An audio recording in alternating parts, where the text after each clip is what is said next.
Good evening and welcome to new episode of Rib Type Basic Estimate. At ngayong gabi, tuturuan kita kung paano mag-estimate ng tres aguas. So if you're interested, let's go!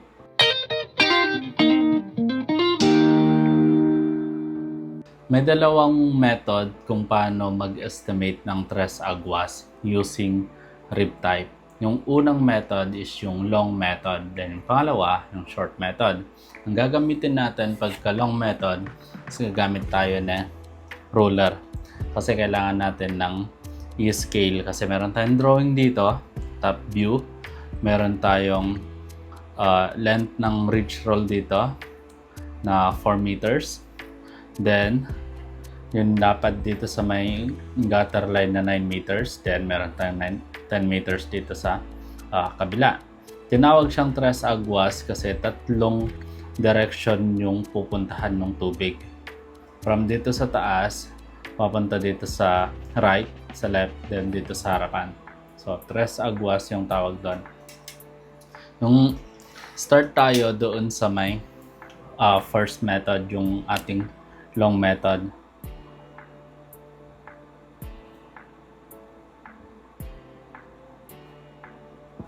Ang formula natin dito is same pa rin yung ginagamit natin na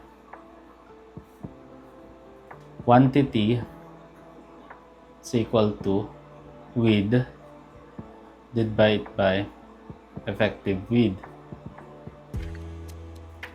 Yan yung formula pa rin natin. Pero dahil mag-scale tayo, ang mangyayari na dyan is magbibilang tayo. So, ito naka-scale siya ng 1 meter is equal to 1 centimeter. So, gaya nito, 9 meters, so 9 centimeter yung ano niya. Ang effective width nung yero na gagamitin natin is equal to 1.0 centimeter. Dito, tansyahin na lang natin. So, from 1 is 1, 2, 3, 4, 5, 6, 7, 8, 9. So, dito na part, dito sa may 4, dyan, mag-start na tayo na magbilang pababa dito. Kasi, ito naka triangle na siya. So, hindi natin ito pwedeng buuin. So, bibilang tayo from here. So, 1, 2, 3, 4, 5. Then, after nun, gagawin natin is straight line lang natin siya dito na parang ito na yung size ng yero natin sa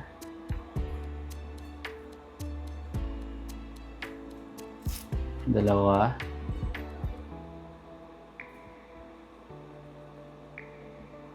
tatlo, apat, lima. So, ganyan yung style niya. Kasi dito na part, buo yan, nakaganyan yan. So, yan. Itong dot na ito yung makakating kapag nag-install na sila.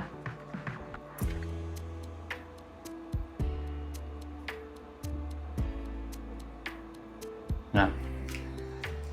So, yung kanina dito, pagka in-estimate natin dito is 4 divided by 1.0 centimeter. So, that is approximately 4 pieces. Then, yung 4 pieces na yon, so 4 divided by 1.070, that is 3.73 pieces, or round up natin as 4 pieces. Then, i-plus na lang natin ito.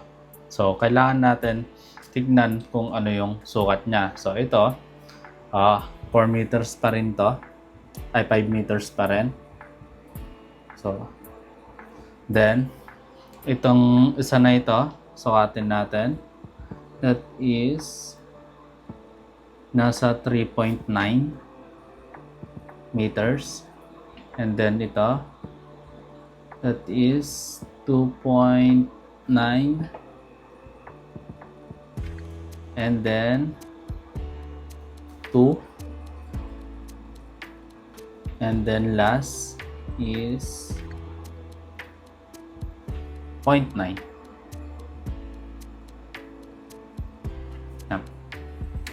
Yun yung cutting list nung kapag ka tres aguas dito. So, meron tayong i-ano natin dito.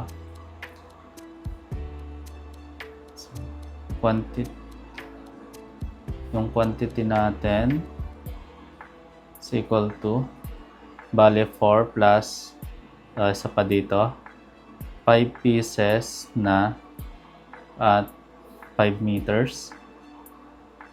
Then 1 piece at 3.90 meters, 1 piece at 2.90 meters, then 1 piece at 2 meters, and then 1 piece at 0.90 meters. So, ito yung quantity na nitong isang side na to. So, dalawang side siya, i-times 2 na lang natin ito. So, nakuha na natin tong magkabila na part, tong left and right na part niya. Ang problema na natin, ito, tong triangle dito. So, ganun ulit yung gagawin natin. Kung ano yung ginawa natin dito, ganun din yung gagawin natin dito sa may triangle. So, itong half na lang yung kunin natin, then i-times 2 na lang natin.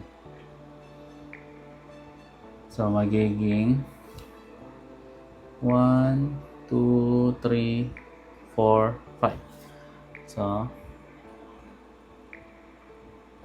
diretso na lang natin to. And then, ito. Ito. Ito. And then, ito.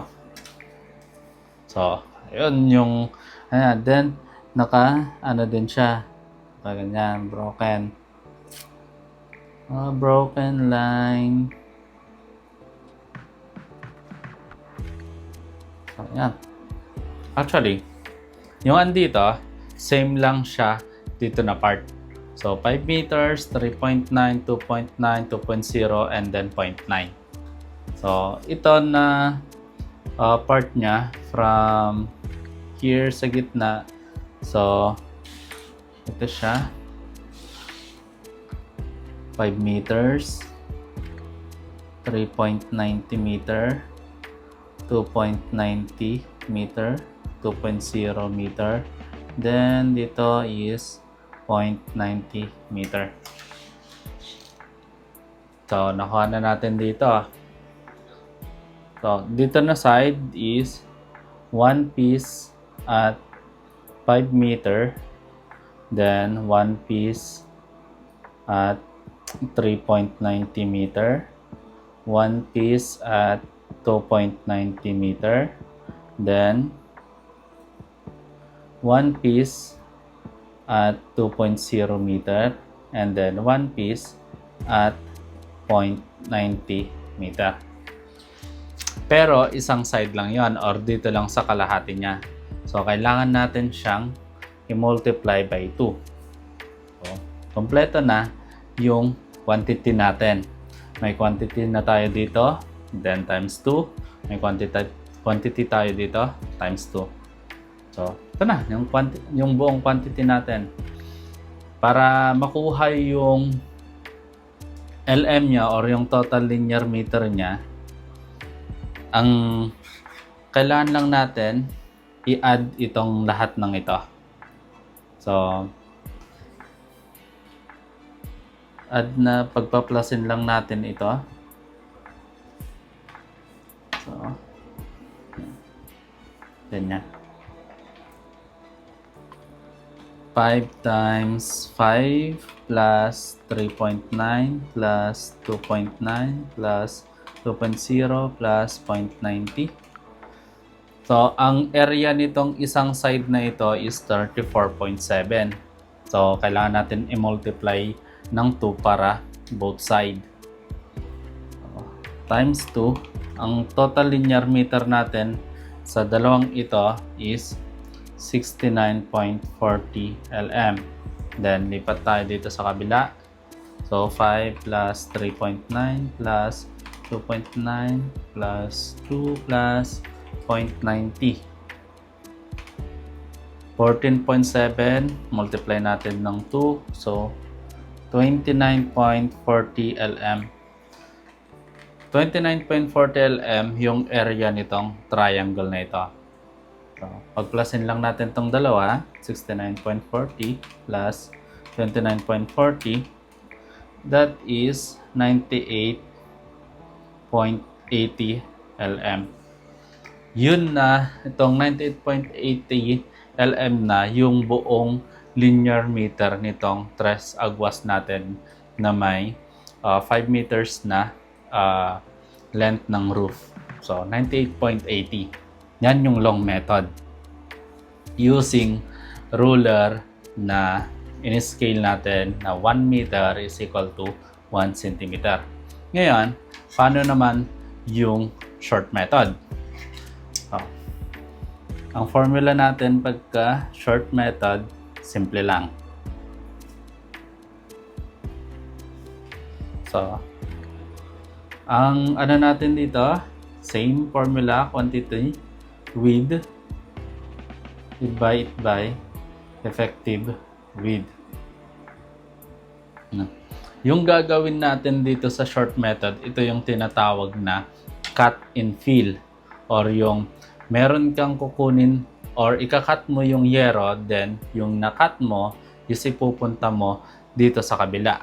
Kasi yung sa long method natin, maraming aksaya dito. Kaya napapansin nyo dito sa may mga cut size dito, or itong mga nakat na ito, para ito. Sample, ito yung yero natin na 5 meters. Nakaganyan siya. Andito. So, ang kailangan lang natin dito na part. So, pag nakaganyan, ang kailangan lang natin na takpan is dito. So, ito na, kailangan nating i-cut. Yan. Kakat natin yon para sumakto siya dito. Lahat ng yan, ganun yung gagawin natin. Yung mga maliliit na nakat na ganito is ang laking sayang din nito. Tsaka wala ka rin panggagamitan nito eh. So, kunwari, 1, 2, 3, 4, 5. 5 ganito yung maaaksaya mo pagka nag-long method ka or yung buuan. So, ayan. Ganyan kasi yung pag-install niya. Kailangan i-cut itong naka-triangle na ito. So, 5 na dito na side na ganito. Then, meron pa dito sa kabila, times 2. Then, 2 pa dito. So, bale, 5, 10, bale 20 pieces na ganito kaliliit yung magiging waste mo or magiging masasayang kasi magkakat ka lang. Kaya nabuo or nagawa yung short method or yung cut and fill na method ng pag-i-install sa rib type para maiwasan natin itong mga ito. So, move on tayo dito sa short method. Sa short method naman, simple lang. Dahil pare-parehas ito ng length nung yero natin, ang gagawin na natin is bubuuin na natin ito. Yan. Isang side. I-disregard na natin tong triangle dito sa gitna. Basta yan. Buuin na natin ito. And then, ang kunin na natin na lapad itong 9 meters. Ito, parang magiging ano na siya. Ganito na yung magiging itsura niya.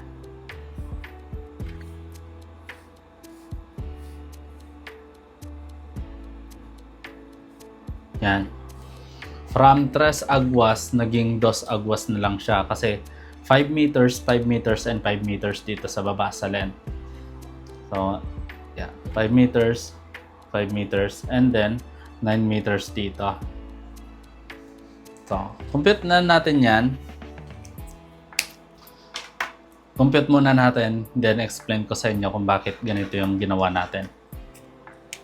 So, width divided by effective width is equal to width natin na 9 meters.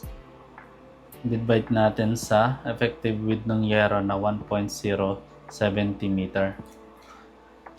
So, 9 divided by 1.070, 8.41 times 2 natin kasi magkabilaan na side. Or, wait lang. 8.41 or 9 pieces na tayo niyan. Then, times 2 natin, that is 18 pieces sa buo. Magkabilaan na yan. Then, yung LM natin, magiging 18 pieces times yung length natin na 5 meters. So, total LM is 18 times 5. That is 90 linear meter. Kung mapapansin nyo, dito pa lang sa linear meter ng short method tsaka long method, nakaless na tayo ng 8.80 LM. Ito yung mga maliliit na ito. Bale yung 8.80, ito yung buo niya. Maraming ganito, 8 linear meter na ganito yung sayang. So, nakatipid tayo, 90.90 LM. Ngayon, paano yung gagawin natin para pagka nag-install, sakto pa rin siya dito sa may triangle dito. Kasi binuo natin dito. Ang mangyayari, di ba, ito yung haba ng yero natin na 5 meters. So, nakaganyan siya. Yung kanina na kinat natin, ito, para hindi ito masayang kasi nakaganyan na siya. Yan. Para itong maliit na ito, hindi masayang, ang ano natin dyan is yung cut and fill. So, naka-install na natin dito. Itong maliit na ito, mapupunta siya dito. Yan. Sa side na ito. Kasi, ang isang maganda kapag rib type na panel, nakaganyan yung rib niya, dire-diretso na nakaganyan. Pwede mo siyang pagka in-install mo, pwedeng ganyan or pwedeng baliktarin mo nakaganyan. Walang kaso yon kasi linear yung design niya or diretso lang siya. Unlike kapag ka mga tile roof na hindi mo siya pwedeng balibaliktarin. Pero pagka rib type, pwede. Basta pagka nilaping mo, dapat nasa loob pa rin yung kanal niya. Kasi dun sa side nung rib type, meron yung maliit na kanal. So, kailangan yun pa rin yung nakapasok. Ganyan siya, pwede mo siyang balibaliktarin. So, isa dito. Then, yung mapupunta dito, na example natin ito, itong isa, andito siya. So, maliit. So, ito, then kinat natin dito na part, ganyan siya. Andito na yon. Yan. So, parang medyo magulo. Pero ganun yan. Pagka nakat dito, ipunta yung kalahati dito. Yan, andito na maliit. Itong triangle dito. Mapupunta siya dito na part. Then, itong buo na ito, yan, nakat dito. Yan. Mapupunta siya dito na part. Then, yung andito, yung buo naman dito, sa kabila. Yan. Ito, mapupunta siya dito. Parang ano lang siya, nakaganyan siya, then balik-baliktaran mo lang na iganon. Then andyan, iganon mo ulit. Then nandito, iganon mo ulit. Hanggang sa makumpleto mo na hanggang dito sa gitna. Then, ganon ulit dito na side. Kaya tinawag siya na cut and fill. Kasi yung ikakat mo, kunwari ito, yan. Yung makakat ulit dito, pupunta mo siya dito. Yung makakat dito, pupunta siya dito. So, kaya diniretso na natin na ganito. Kasi pare-parehas naman yung length ng yero para wala tayong maaksaya na ganito kaliliit.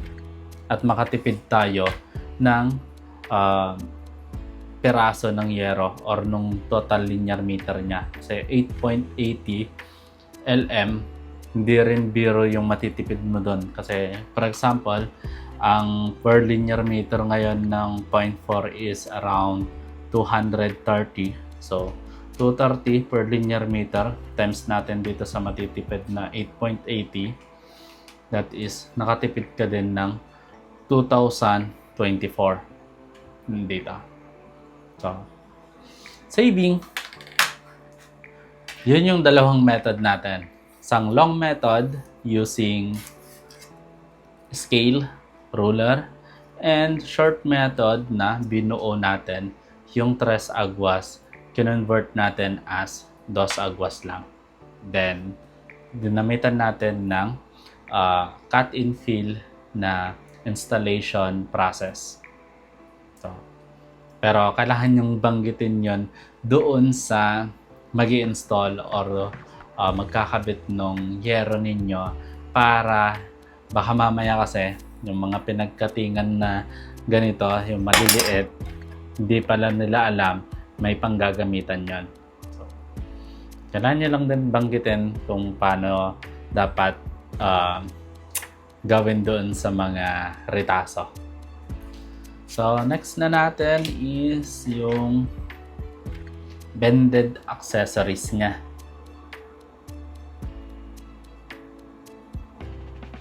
Sa bended, may 4 na klase ng bended accessories yung kailangan natin. I-identify natin dito. Yung una is yung ating gutter. Yung lahat ng direction nung pupunta ng tubig, gutter yan. OG dito. And OG dito. Then next, yung ating ridge roll. Ito, 4 meters ridge roll. Then meron tayong ridge roll dito or yung sa may hip niya, ridge roll pa rin to. Then dito sa kabila, ridge roll ulit. And then, dito na part, itong mga may guhit-guhit na dyan, ito yung pader niya or yung kanyang firewall. Kasi madalas pagka tres agwas, kaya naging tres agwas kasi sinasagad minsan ng mga residential owner yung property nila. So, dito na part is naka-firewall na siya. Ang ilalagay natin dito is dalawa. Isang wall flashing at saka isang wall capping. Wall flashing and then wall capping or combination. Depende yon dun sa prefer ninyo. Kasi ang itsura niyan, ganyan yung pader natin. So, andyan yung roof natin. Ang magiging itsura ng wall flashing, nakaganyan siya. Yan. And then, yung wall capping natin, nakapatong siya dito. Then, nakaganyan. Ito yung ating pader. So, wall flashing and then wall capping. Pero depende pa rin. Yung iba, ang ginagamit lang, wall flashing lang. Tapos nagwa-waterproofing na lang sila dito sa may pader. Yung iba naman, wall flashing, then nilalagyan ng wall capping para mas safe doon sa leaks dito sa may pader. And yung iba, ayaw nung dalawang piyesa, nag-iisang piyesa lang sila na wall flashing capping or wall cap flashing yung ginagamit. Pero dito, 4 yung i-estimate natin. So, start tayo dito sa may outside gutter, OG, then rage roll, then wall flashing, and wall capping. Direct na natin na i-estimate dito sa may diagram natin. So, OG natin, 9. Yung formula pala natin dito is quantity is equal to length divided by effective length.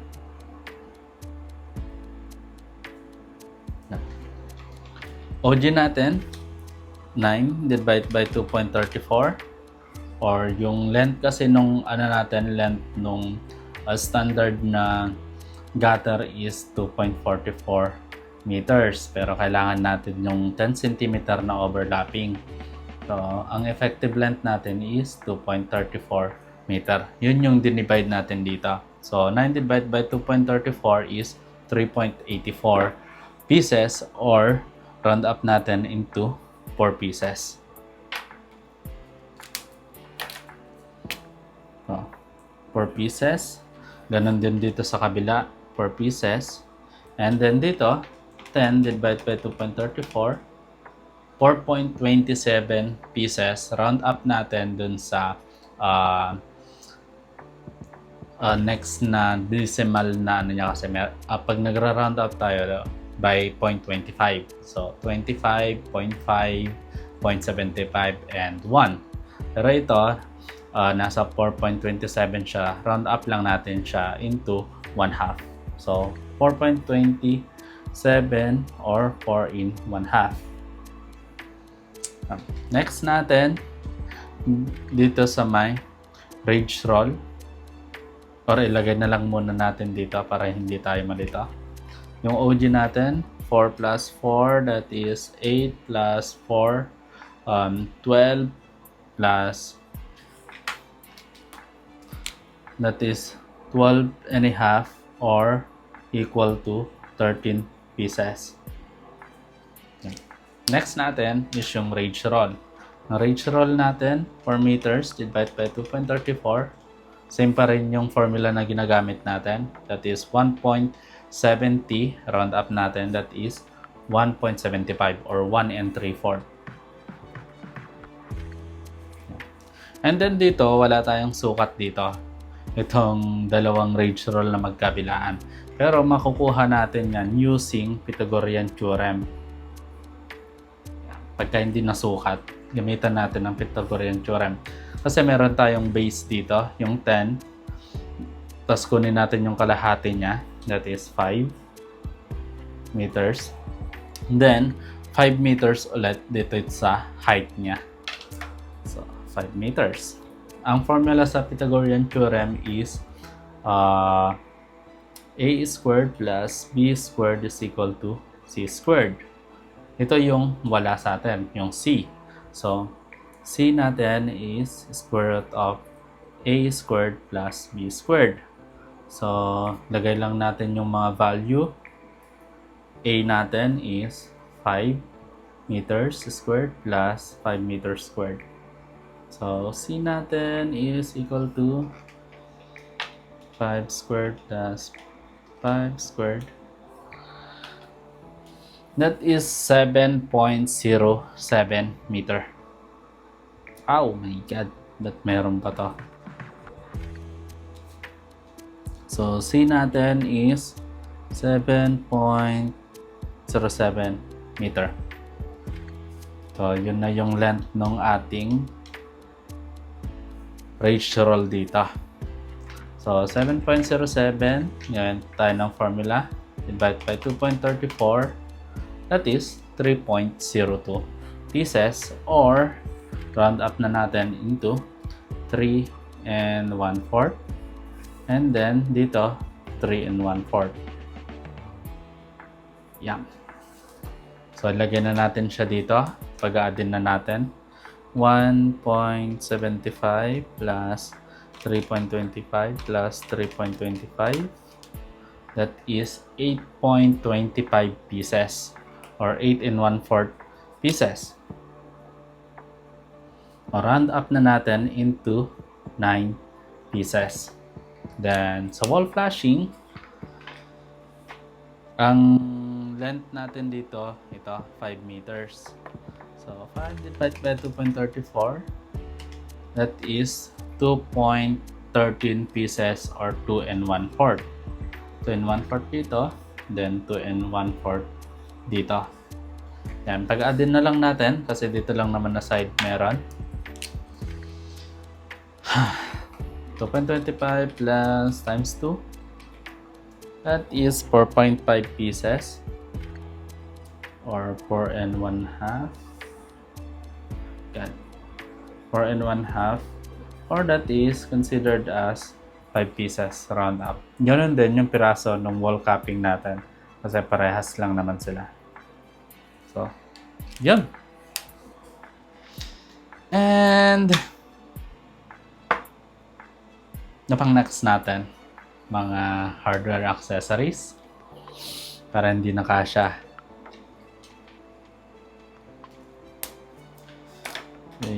Yup.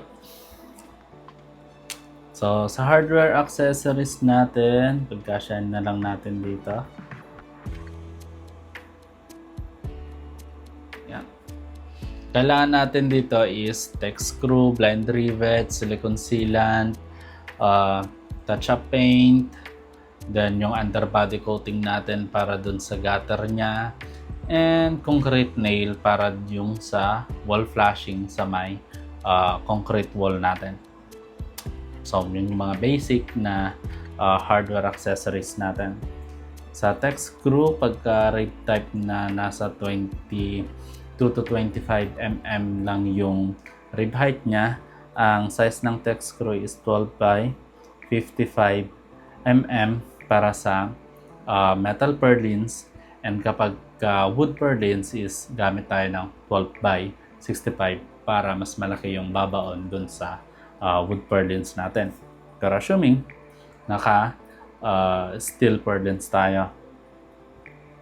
Formula natin is LM times 3.5 diamond orientation. Pagka full text orientation gusto nyo, times 5 yung N natin.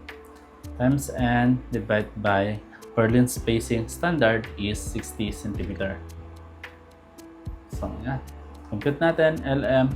Ang kunin na lang natin na total linear meter is dito sa may cut and fill na installation process natin.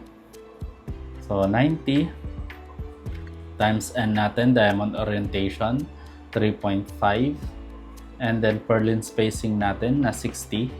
Convert natin into meter, that is 0.6 meter. So, 90 times 3.5 divided by 0.6, 525 pieces. Then add tayo ng 25 piece para sa mga mahuhulog or defect na tech screw. So that is 550 pieces na magagamit para sa 90 linear meter ng rib type. Next natin is blind rivets na may size na 532 by 1/2. Ito yung madalas na ginagamit or yung standard na ginagamit sa mga 8 feet na bended accessories. 532 by 1/2. Ang formula natin dyan is total pieces ng mga bended accessories, bended, times 25. Ito yung average na ginagamit ko na constant. So, quantity ng bended natin, pag-addin lang natin, 13 plus 9 plus 5 plus 5, 32 times 25. That is 800 pieces plus factor of safety na 25 pieces para sa mga defect and mahuhulog. So, 825 pieces. Then, next is silicone sealant. Formula natin is quantity ng bended divided by 5. Yung 5 na ito, constant. Ito yung average na nagagamit na silicone sealant sa pag-install. Sa isang tube ng silicone sealant is 5 bended accessories yung nalalagyan na. Pero kung gusto niyo nung mas accurate, lalagay ko na lang dun sa description box yung mga constant depende dun sa lapad ng bended accessories. So, quantity ng bended natin kanina, 13 plus 9 plus 10, 32 divided by 5, that is 6.4 tubes or 7 tubes ng silicone sealant. Then, next is Tetra paint.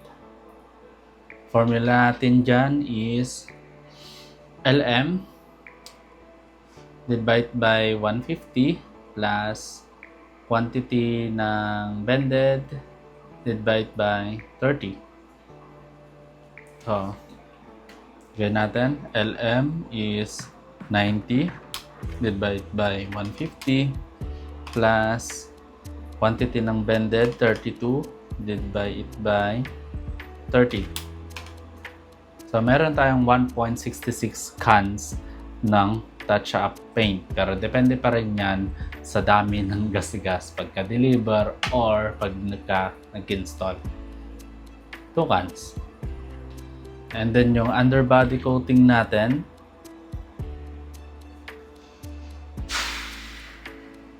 na formula natin dito is quantity ng gutter times width ng gutter times 2.44, yung length ng gutter divided by 15. So, quantity ng gutter natin is 13 times width niya.